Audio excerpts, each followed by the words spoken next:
Hello students, पिछली class में हमारा जो टॉपिक चल रहा था उसी टॉपिक को हम आगे बढ़ाते हैं। और टॉपिक चल रहा था रिलेटिव प्रोनाउंस। टॉपिक हमारा क्या चल रहा था? टॉपिक था relative pronouns. Relative pronouns clear है? अच्छा, और इसमें भी हमने 4 प्रोनाउंस के बारे में पढ़ लिया था। 4 रिलेटिव प्रोनाउंस के बारे में पढ़ लिया था। और जो 4 हमने पढ़े थे वो थे हु, व्हाट, विच और दैट। हु, व्हाट, विच और दैट के बारे में हमने पढ़ लिया था। अभी हम आज जो पढ़ने वाले हैं वो 5वां प्रोनाउन है। और प्रोनाउन है वो कौन सा? हूम। कौन सा प्रोनाउन है ये है प्रोनाउन हूम।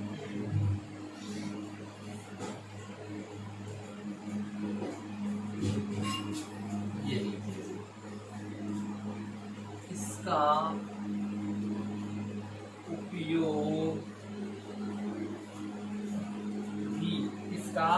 उपयोग भी पर्सन के लिए होता है। पर्सन के लिए होता है, लेकिन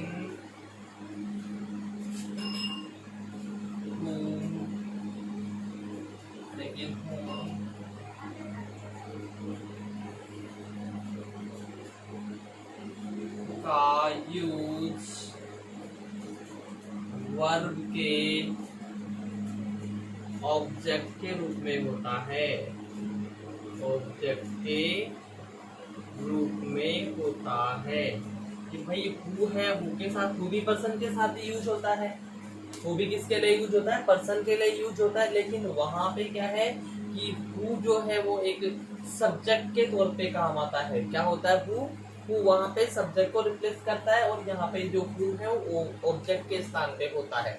ये फर्क है। बाकी दोनों ही क्या है, शुरू सब्जेक्ट से ही होते हैं। चलिए इसमें भी हम बात देखें। सिंपल छोटी सी ट्रिक की बात मैं करूं तो यहाँ होता है पर्सन, यहाँ होगा अपना हूम, ये हो गया हूम। तो यहाँ पे क्या होना चाहिए? यहाँ पे पर्सन प्लस वर्ब होना चाहिए। क्या होना चाहिए? Person plus verb. यहाँ पे पर्सन प्लस वर्ब का यूज किया जाना चाहिए। तो ये आपका सेंटेंस फिर whom के अनुसार सही हो जाता है। क्या हो जाता है? अकॉर्डिंग टू whom आपका ये सेंटेंस फिर बिल्कुल परफेक्टली और एकदम सही हो जाता है। क्लियर है स्टूडेंट्स? चलिए ठीक है, अभी हम इसके कुछ एग्जांपल्स ले लेते हैं। ठीक है, क्या करते हैं? अभी इसके कुछ एग्जांपल्स हम लेते हैं।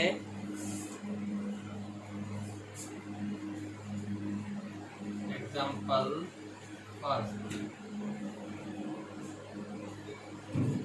This is the girl. This is the girl whom I gave a pen yesterday। यही वो लड़की है जिसको मैंने कल एक पेन दिया था। यही एक वो लड़की है जिसे मैंने कल पेन दिया था। तो यहाँ हम देखते हैं कि ये क्या यूज हुआ है। whom हमने यहाँ पे यूज किया, पर इससे पहले हम यहाँ देखते हैं भाई ये गर्ल है। गर्ल क्या है? पर्सन है कि नहीं है? पर्सन है। आई गेव, तो ये आई भी क्या है भाई? पर्सन है। और गेव क्या है? वर्ब है। तो पर्सन प्लस वर्ब हो गया कि नहीं हो गया? यहाँ पर्सन, यहाँ भी पर्सन प्लस वर्ब, और ये बीच में आपका आ गया है whom, जो क्या है? जो कि एक रिलेटिव प्रोनाउन है। यहाँ पे अपनी चीज क्लियर हुई। देखिए, this is the girl whom I gave a pen yesterday। ठीक है, I gave the girl a pen yesterday। तो यहाँ पे हम इसको लगा सकते हैं the girl. I gave the girl a pen yesterday। तो यहाँ हम देख रहे हैं कि whom जो है वो किसको रिप्लेस कर रहा है? इसको। जो कि यहाँ यूज हो सकती है, यानी ये एक ऑब्जेक्ट के रूप में यहाँ पे काम आ रहा है। ये वर्ब है, इस वर्ब का क्या बन रहा है, ये ऑब्जेक्ट बन रहा है। क्लियर है कि नहीं है? तो यही चीज हमको विशेष रूप से इसमें ध्यान रखनी है। क्लियर है? चलिए और इसके एग्जाम्पल्स हम देखते हैं।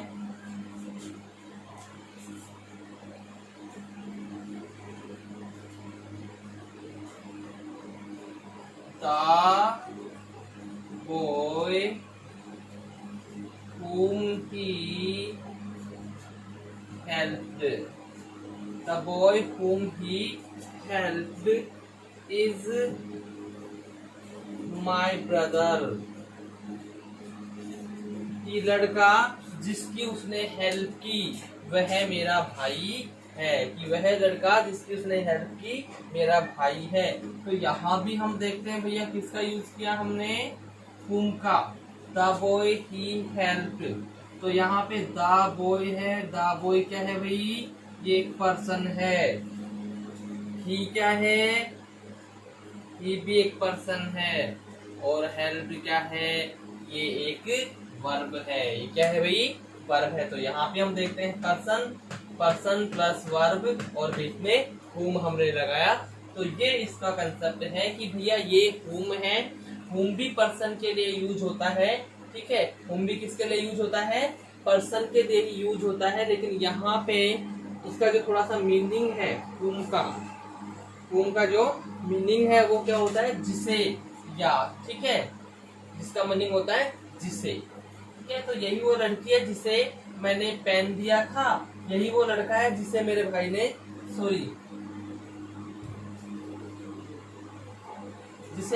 जिसे उसने हेल्प की वह मेरा भाई है, या जिस लड़के की उसने हेल्प की वह मेरा भाई है।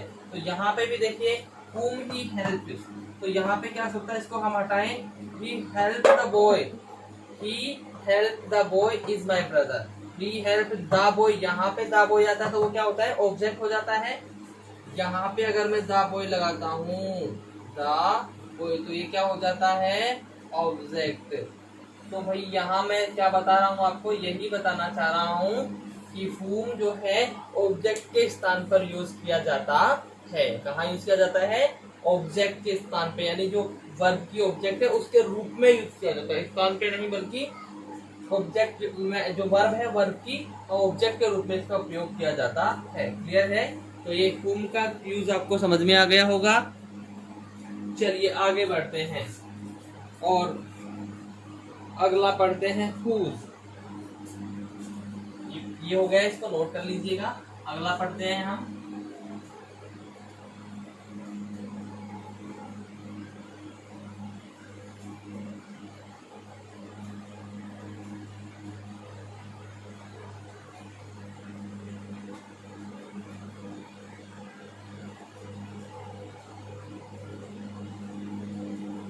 ये है छठा प्रोनाउन। ये कौन सा है, सिक्स्थ प्रोनाउन, whose। क्या है ये, whose है, जिसका मतलब क्या होता है, अपन पहले भी बताया था मैंने आपको, जिसका, जिसकी और जिसके। क्या होता है, जिसका, जिसकी और जिसके। वैसे इसका मतलब होता है किसका, किसकी, किसके, लेकिन रिलेटिव प्रोनाउन में इसका मतलब होता है जिसका, जिसकी, जिसके, जिसका, जिसकी, जिसके। क्लियर है, जिसका, जिसकी, जिसके। क्लियर है, ये इसका मीनिंग होता है।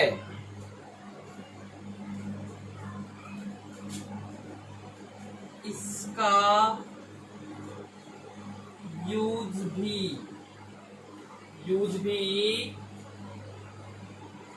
पर्सन के लिए होता है। इसका यूज भी पर्सन के लिए ही होता है भैया। फिर अब यहाँ पे वही कंफ्यूजन, सर फिर डिफरेंस क्या है, तो डिफरेंस ये है कि भाई यहाँ पे ये वस्तु, व्यक्ति, ठीक है,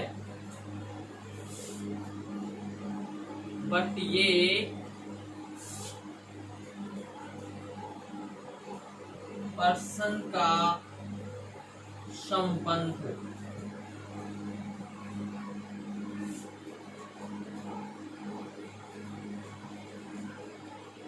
पर्सन या थिंग, ये या वर्ब से दिखाता है।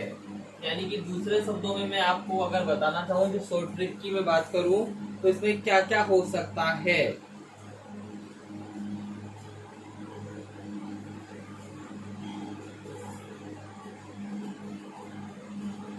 देखिए क्या हो सकता है, यहाँ पे मैं बात करूं whose, तो whose प्लस क्या क्या हो सकता है, whose प्लस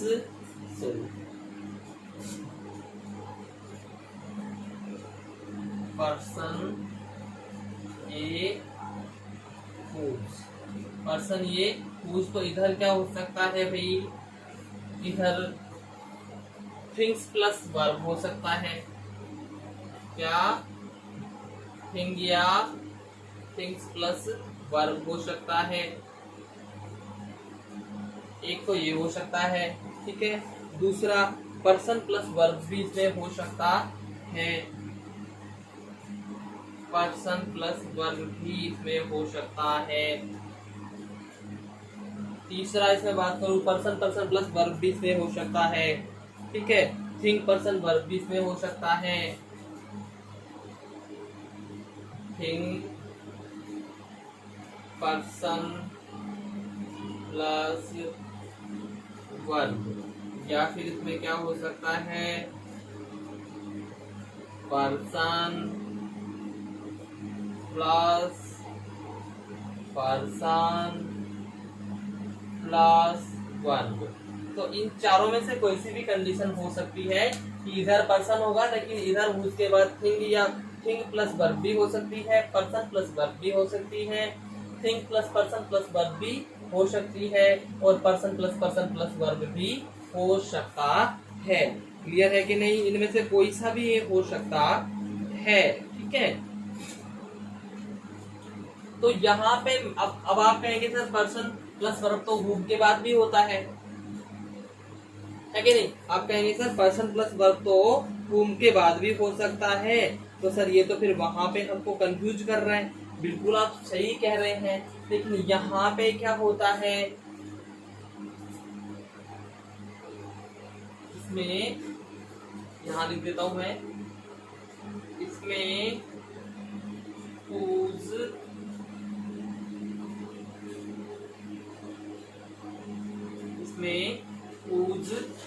possession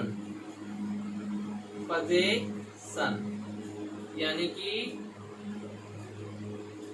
अधिकार को दर्शाता है, इसको दर्शाता है अधिकार, कि भैया किसी भी वस्तु पे या किसी व्यक्ति पे किसी चीज पे क्या दर्शाता है, ये एक अधिकार दर्शाता है। इधर इस पर्सन का उस पे अधिकार जताता है, ये इसमें और उसमें फर्क हो जाता है। क्लियर है कि नहीं है। चलिए इसके कुछ एग्जांपल्स देखते हैं। This is the person whose pen you have, whose pen you have। तो अब यहाँ पे हम देखते हैं भाई, ये देखिए पर्सन, ये हमने यहाँ पे whose का यूज किया, ये और ये तीनों देखेंगे हम, तो ये तो क्या आ गया, ये थिंग आ गया, यू क्या है, ये पर्सन है, और ये क्या है, वर्ब है। Thing person verb, thing person verb हुआ कि नहीं। अब यहाँ पे क्या हो रहा है कि this is the person whose pain you have, तो इस पेन का इस व्यक्ति के साथ क्या दिखाया जा रहा है, यहाँ पे संबंध दिखाया जा रहा है, अधिकार, कि इस व्यक्ति का इस पेन पे क्या है, अधिकार है, ये यहाँ पे दिखाया जा रहा है कि यही वो व्यक्ति है जिसका पेन तुम्हारे पास है, जिसका पेन तुम्हारे पास है, जिसका पेन, whose पेन, जिसका पेन। क्लियर है कि नहीं।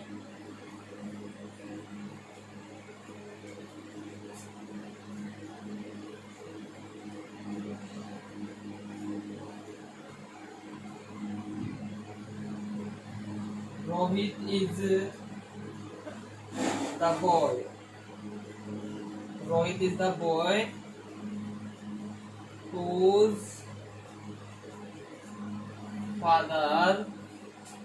whose father died in an accident।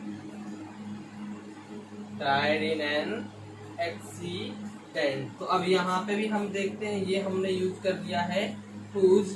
The boy क्या हो गया, पर्सन हो गया। द बॉय क्या है, पर्सन हो गया। यहाँ पे फादर है तो फादर भी क्या हो गया भाई, पर्सन हो गया। और ये डाइड क्या हो गई, ये वर्ब हो गई। तो अब यहाँ पे भी हम देखते हैं Rohit is the boy whose father, जिसके पिता, तो इसका इनके साथ अधिकार है कि ये क्या है, इनके पिता है। तो ये अधिकार भी यहाँ पे दर्शाया जा रहा है। और वो भी हम देखते हैं, पर्सन हो गया, हुज आ गया, फिर पर्सन प्लस वर्ब, तो पर्सन प्लस वर्ब। क्लियर है कि नहीं है? चलिए और एग्जाम्पल देखते हैं।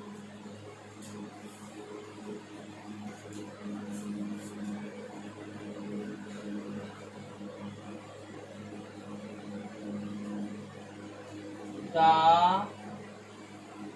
man whose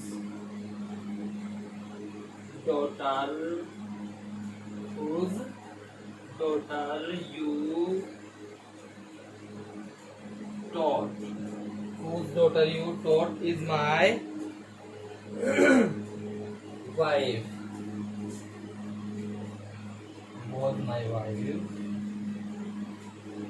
my wife। अब यहाँ पे हम देखते हैं भाई कि ये तो हमने यूज कर दिया whose का, किसका यूज कर दिया, ये whose का।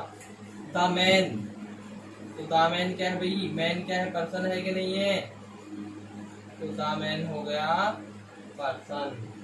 whose daughter you taught, person plus verb की बात करता हूं मैं, पर्सन वर्ब, तो ये हो गया है पर्सन, ये भी पर्सन और ये वर्ब हुआ कि नहीं, पर्सन प्लस वर्ब।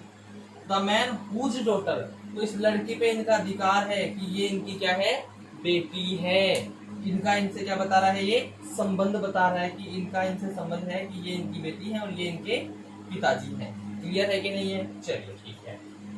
ऐसे ही हम एक और एग्जांपल इसका ले लेते हैं, थिंग का देख लेते हैं एक बार। अब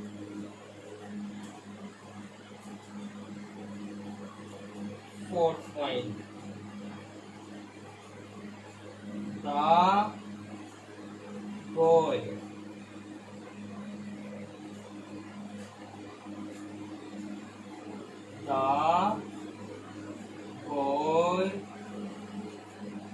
whose pants pants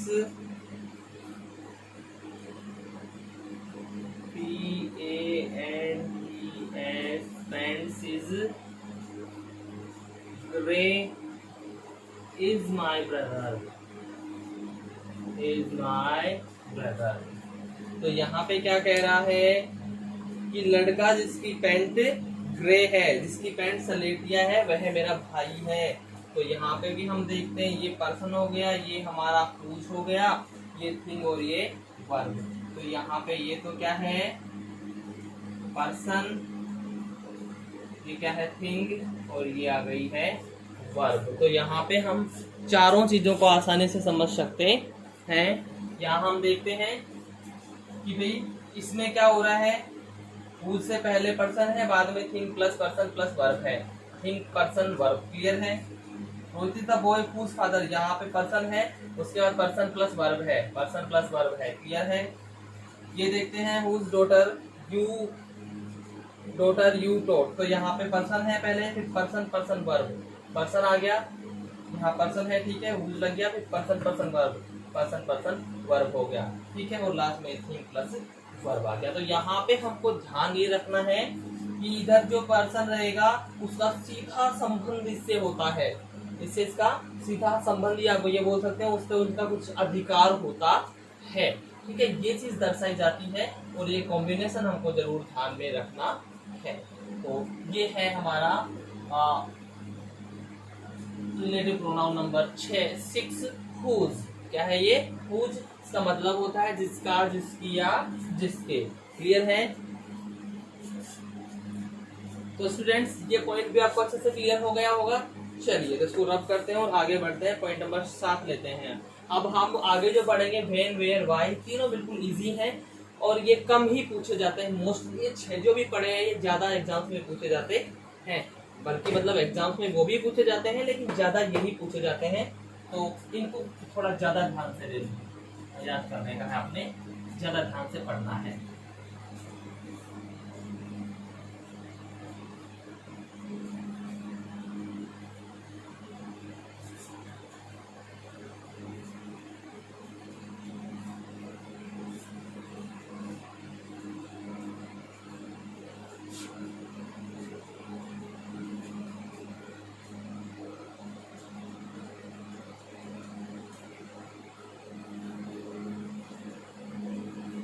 चलिए नेक्स्ट पढ़ते हैं नंबर 7 और ये है व्हेन। क्या है ये?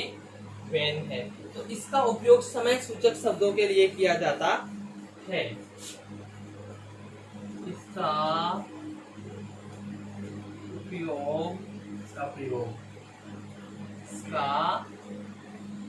प्रयोग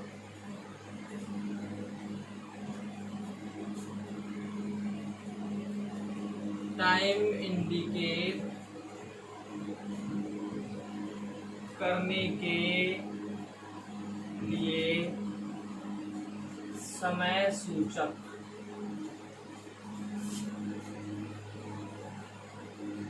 वर्ड्स के साथ किया जाता है। वर्ड्स के साथ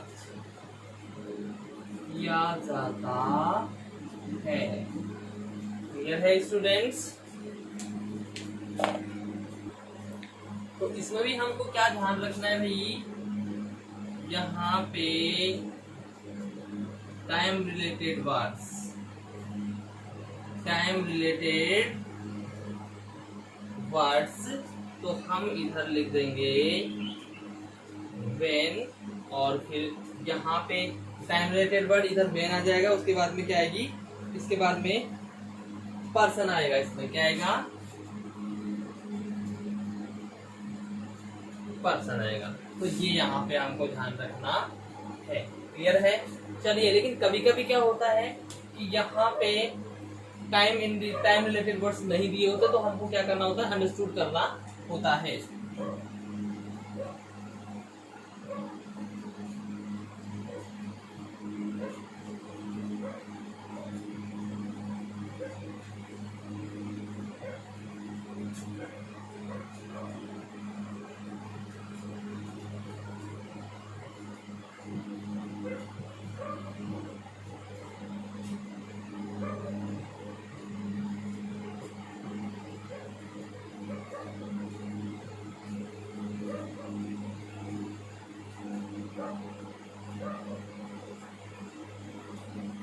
अंडरस्टूड करना है और वर्ब के बाद व्हेन का यूज करना है।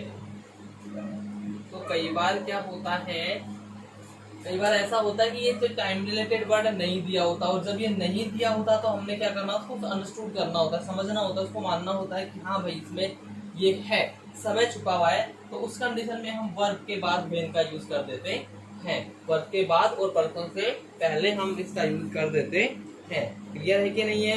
चलिए, जैसे देखिए मैं यहाँ पे एग्जाम्पल लिखता हूँ। जैसे पहले यहाँ पे टाइम की बात कर लूं मैं, तो मैं जैसे लिखूं यहाँ पे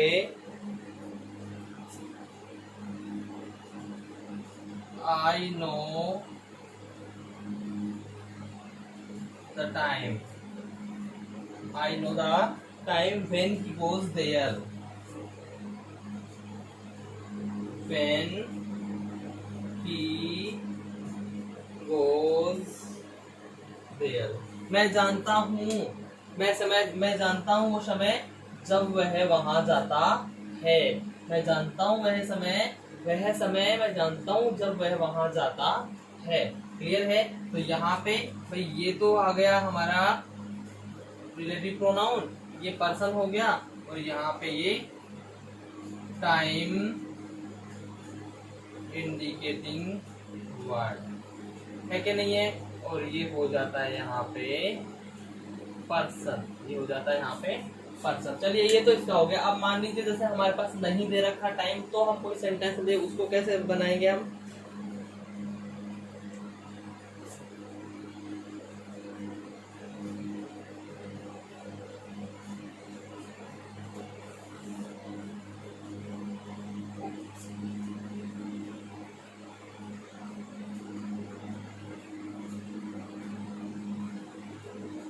She knows when I come. She knows when I came. वह जानती है जब मैं कब आया था। She knows when I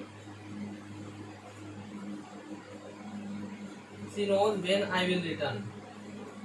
When I will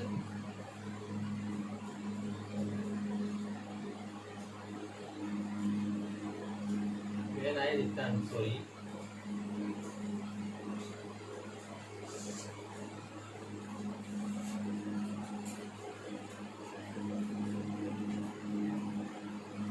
She knew when I returned. जब मैं आया वह जानती थी। जब मैं आया वह जानती थी। तो यहाँ पे भाई, यहाँ पे टाइम को इंडिकेट करने वाला वर्ड नहीं है, लेकिन ये जो न्यू है तो इसके बाद हम वर्ड वेन लगा देंगे, और ये बात यहाँ पे क्या हो जाती है?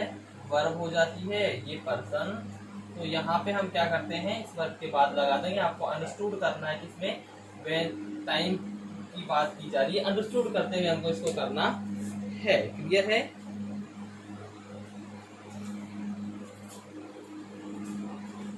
एक और ले लीजिए। चलिए,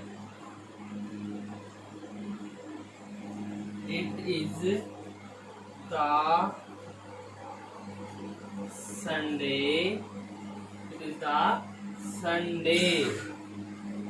when we work for community cleanliness। अब यहाँ पे हम देखते हैं भाई, हमारा वेन ये यहाँ पे आ गया, लेकिन इससे पहले हम देखते हैं संडे। संडे एक दिन होता है, एक समय होता है। तो यहाँ पे ये क्या है भैया? ये टाइम की बात हो गई, और यहाँ पे भी आ गया, ये पर्सन आ गया। क्लियर है कि नहीं है? तो ये चीजें हमको अच्छे से ध्यान रखनी है कि भैया या तो टाइम को इंडिकेट करने वाला कोई वर्ड दिया हो, अगर वर्ड नहीं दिया हो तो हमने अंडरस्टूड करना है। फिर भी हमें ये देखना है कि उसमें छुपा क्या है, उसमें टाइम छुपा होगा, उस कंडीशन में हमने वर्ब के बाद में वेन का यूज करना है। क्लियर है? तो ये आपका क्लियर हुआ है। और relative pronoun number 7, relative pronoun number 7। तो इसमें एक बार फिर से बताता हूँ। सिंपल सी चीज ध्यान रखनी है कि इसमें टाइम इंडिकेट करने के लिए इसका यूज किया जाता है। किस लिए यूज करते हैं इसको टाइम इंडिकेट करने के लिए तो यूज करते हैं, और समय सूचक वर्ड्स के साथ इसको यूज किया जाता है। ठीक है?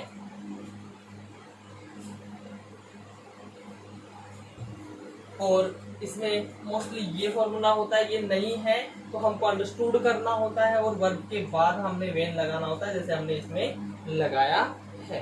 क्लियर है? चलिए अब इसको रब करते हैं, पढ़ते हैं हम point number 8। Point number 8,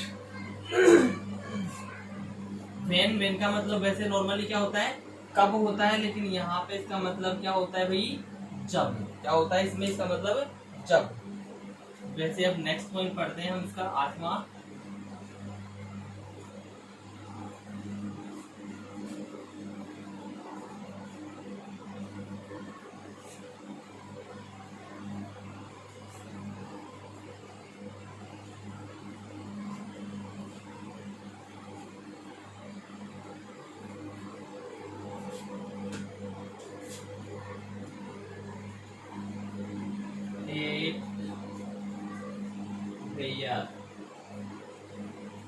where means क्या होता है भाई?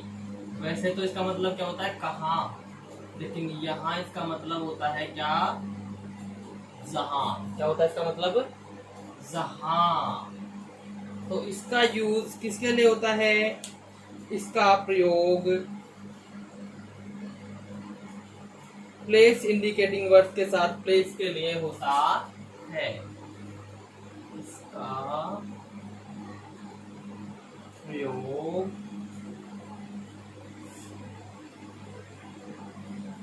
प्लेस के लिए, प्लेस इंडिकेटिंग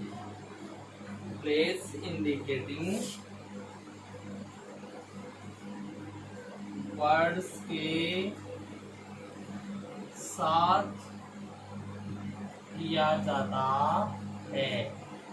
यानी कि ये नीचे से प्लेस, यहाँ पे आ जाएगा वेयर, ये प्लेस हो जाएगा, ये हमारा वेयर हो जाएगा, और यहाँ आ जाएगा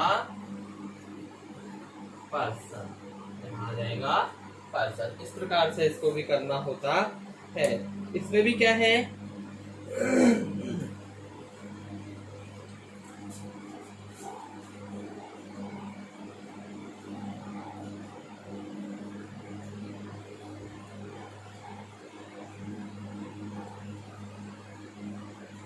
sometimes it doesn't have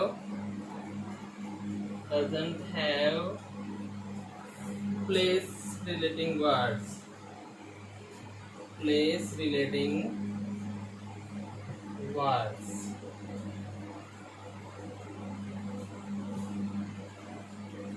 then we need to understand it, to understood।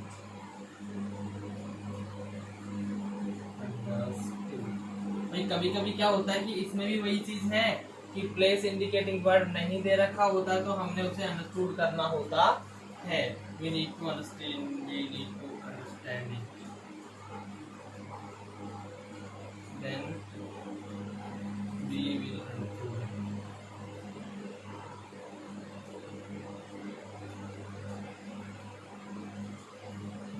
It will be understood।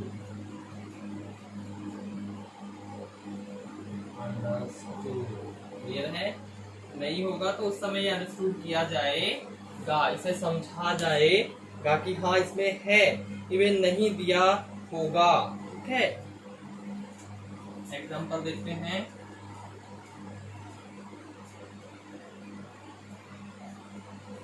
It is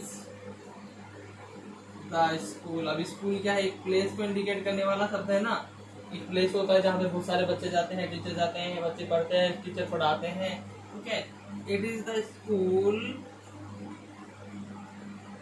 where I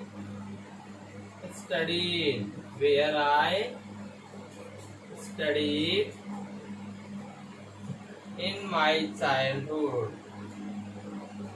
ये वो स्कूल है, यही वो स्कूल है जहाँ मैं अपने बचपन में पढ़ता था, या मैंने जहाँ बचपन में पढ़ाई की। यही वो स्कूल है जहाँ मैंने बचपन में पढ़ाई की थी। तो ये यहाँ पे क्या है, इसमें दे रखा है ना वर्ड, इसमें तो वर्ड दे रखा है। चलिए अब बिना वर्ड वाले हम लेते हैं। इसमें तो क्या है, ये स्कूल दे रखा था। स्कूल क्या है, वर्ड है जो शो करता है कि एक प्लेस है।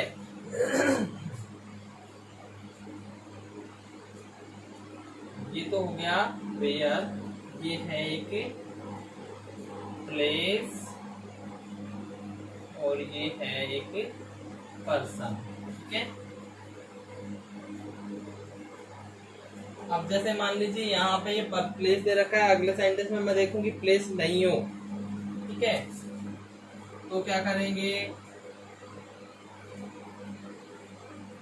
I no. तो यहाँ मैं देखता हूँ यू आर गोइंग। अब गोइंग, अब कहीं जा रहे हैं भाई, प्लेस इससे रिलेट पर यहाँ नहीं है, लेकिन यहाँ अगर जैसे जा रहे हैं तो इसमें मिस क्या है, जा रहे हैं तो कहीं जाएंगे, किसी स्थान पे जाएंगे, तो यहाँ पे क्या है भैया, प्लेस मिस है।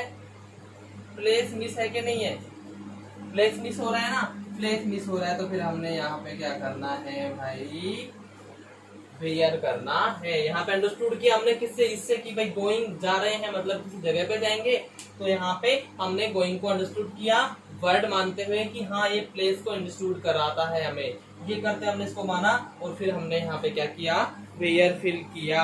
ठीक है,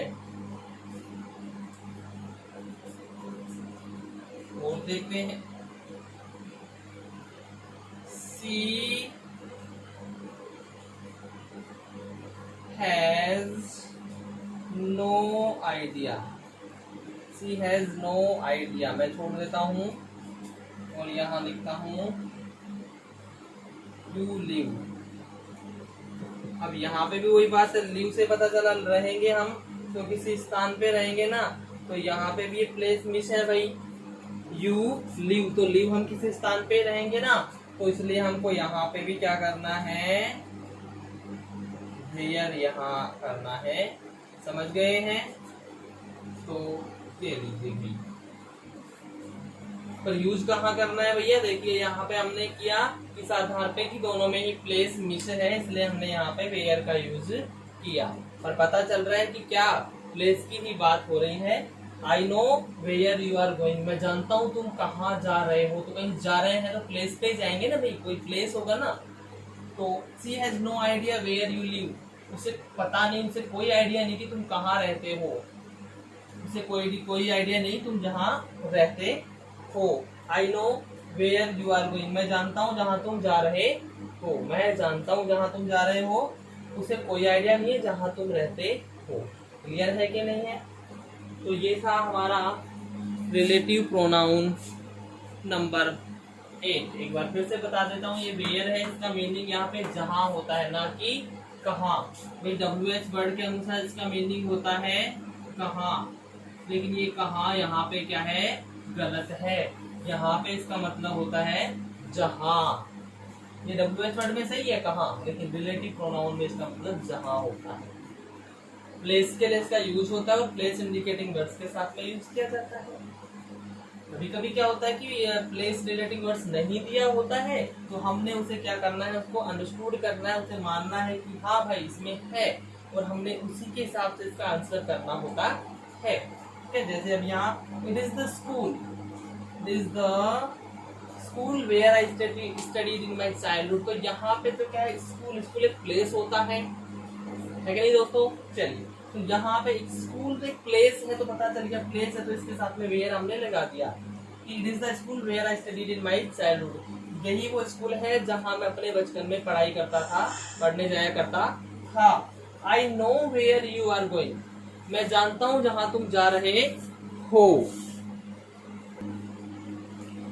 तो इस प्रकार से हम देखते हैं ये हमारे 8 रिलेटिव प्रोनाउंस यहाँ तक क्लियर हो गए हैं, और यहाँ तक आपको बहुत अच्छे से समझ में भी आ गए होंगे, क्योंकि कोई बहुत ज्यादा टफ ये चीज है नहीं, इजी है, बस थोड़ा सा समझने की जरूरत है इनको, जो हम कर सकते हैं। ठीक है, तो इसके बाद नेक्स्ट पॉइंट लेते हैं हम, और रिलेटिव प्रोनाउन नंबर 9 जो कि है वाई। क्या है, वाई है।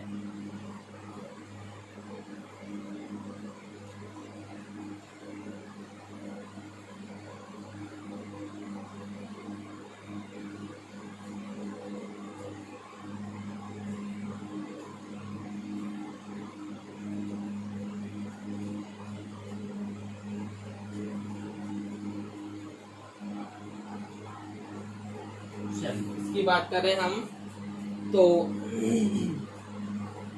इसका यूज जो होता है सेंटेंस में छिपे हुए रीजन के लिए किया जाता है। नाउन नंबर 9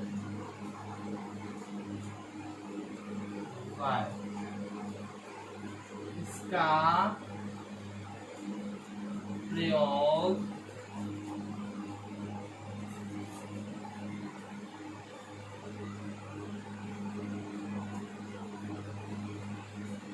सेंटेंस में छिपे हुए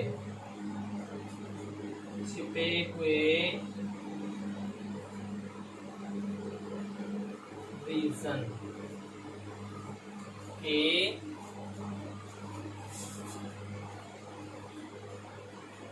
ये किया जाता है किसके लिए किया जाता है भाई?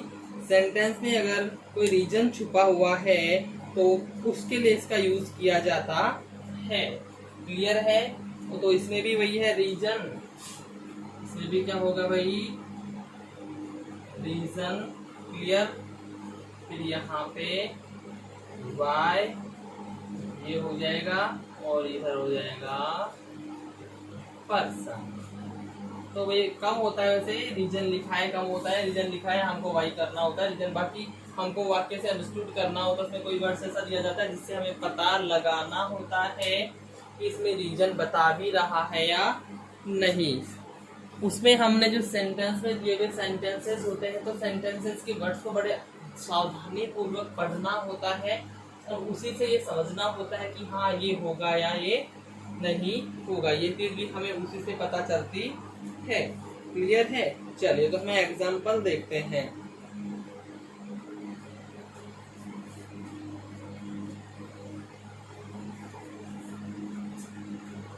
Example first, I know the reason. I know the reason why she is late. Why she is late. मैं जानता हूँ, मैं इसका कारण जानता हूँ कि वह क्यों लेट है। यहाँ पे इसका मतलब क्यों ही होता है। यही है जिसमें सेम WH वर्ड में भी वही मीनिंग होता है और रिलेटिव प्रोनाउन में भी वही मीनिंग होता है। बाकी आठ में हमने देखा अलग अलग मीनिंग है, सभी का WH वर्ड से अलग मीनिंग है, यहाँ इसका सेम ही होता है। तो I know the reason why she is late, मैं जानता हूँ कारण, मैं कारण जानता हूँ कि वह लेट क्यों हुई है, वह लेट क्यों हुई है। तो यहाँ हम देखते हैं भाई ये व्हाई, ठीक है, ये हो गया हमारा, ये पर्सन हो गया और यहाँ पे ये क्या आ गया, ये रीजन और यहाँ पे ये हो गया पर्सन। क्लियर है कि नहीं है? ये चीजें क्लियर हुई। चलिए और एग्जांपल देखते हैं।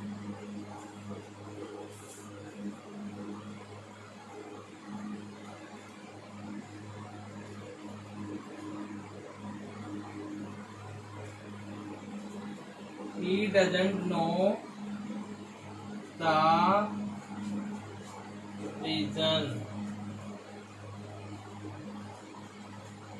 why she showed anger. उसे कारण नहीं पता, उसे नहीं पता कि किस कारण से उसने क्यों गुस्सा दिखाया। ठीक है, वह कारण नहीं जानता कि उसने गुस्सा क्यों दिखाया। तो यहाँ पे भी हम देखते हैं द रीजन है कि नहीं, ये सब्जेक्ट है कि नहीं, पर्सन सॉरी, तो ये आ गया यहाँ पे, इसमें भी रीजन और ये सी यहाँ पे हो गया है पर्सन। क्लियर है कि नहीं है? तो यहाँ पे भी रीजन लिखा हुआ है, इसलिए हमने इनके साथ में क्या किया भाई, वाई का यूज किया है। क्लियर है ना? चलिए तो एक एग्जांपल और लेते हैं।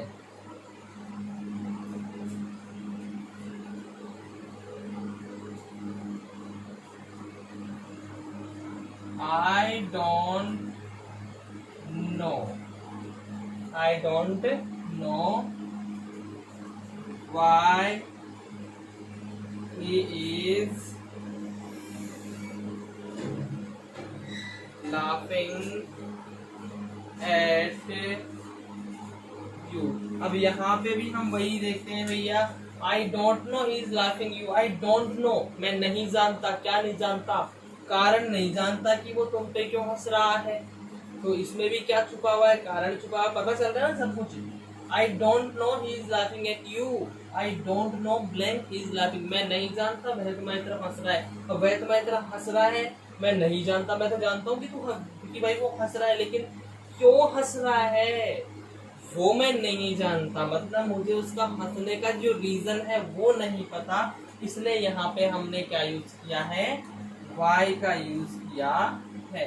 क्लियर है कि इसमें क्या है, रीजन हिडन है, रीजन हिडन है यहाँ पे कि भाई कारण जो है वो क्या है, छुपा हुआ है, और वो छुपा हुआ कारण है वो हमें बाहर निकालना है। क्लियर है स्टूडेंट्स? तो ये हो गए हमारे रिलेटिव प्रोनाउंस। 9 थे, 9 के 9 रिलेटिव प्रोनाउंस मैंने आपको कंप्लीट करवा दिए हैं। ठीक है, तो आशा करता हूँ इसमें आपको किसी भी प्रकार की कोई परेशानी नहीं होगी। ठीक है, और आपको ध्यान ये रखना है कि जितना भी पढ़ाया है उसको आप खुद से अपनी नोटबुक में लिख लें, या चाहे स्क्रीनशॉट ले लें या वीडियो को डाउनलोड कर लें, जो भी करें, लेकिन इसे अपने पास रखें, एक दो बार उसको पढ़ें, यानी रिवाइज इसको जरूर करें। अगर रिवाइज नहीं करेंगे तो मुझे नहीं लगता कि समझ में आ ही पाएगा। क्यों? क्योंकि भैया कोई भी टॉपिक हम पढ़ते हैं सिर्फ टीचर के पास, लेकिन खुद से रिवाइज नहीं करते तो समझ में नहीं आएगा, इसलिए आप इसे रिवाइज करेंगे। क्लियर है?